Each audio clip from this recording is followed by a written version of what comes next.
Na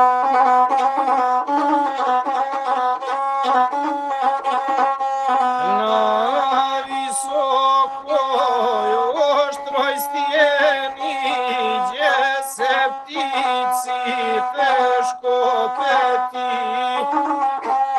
u Spenskoj isposnici žive, o je starac sveti. A u keliji Svetogorskoj sam se Bogu predao, strogim postom i molitvom dušu svoju smirivao. Jedne noći pred keliju čudan monah banuje, u keliji da prenoći svetog starca molio je. Gleda starac čudnog gosta, blaženo mu lice milo, reče da je izdaleka, zove se on Gavrilo. Tek što ponoć tiha minu podvižnici tad ustaše, pred ikonom Majke Božje tad jutrenje zapjevaše. Raspeva se duša starcu, igra srce u grudima, slavoslovi Majku Božju česnjejšuju od heruvima.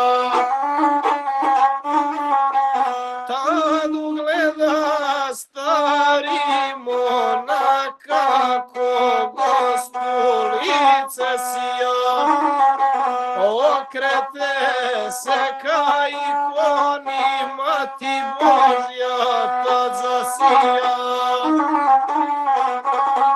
A Gavrilo tad zapjeva, saslužuje domaćinu,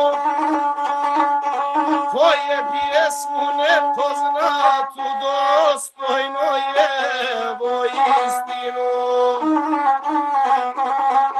I angeli zapjevaše sa ikone one svete, pjesmu poju Bogom majci koja drži Hrista dijete.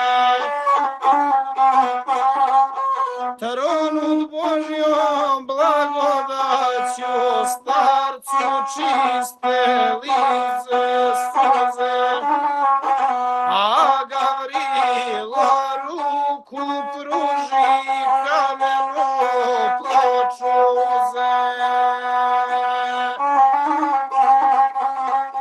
Prostom piše po kamenu, reči pjesme odzvanjaju, starac onda ploče primi ko Mojsije na Sinaju. Tad Gavrila starac poznat arhangel bješe slavni, a Gavrilo njemu reče tako po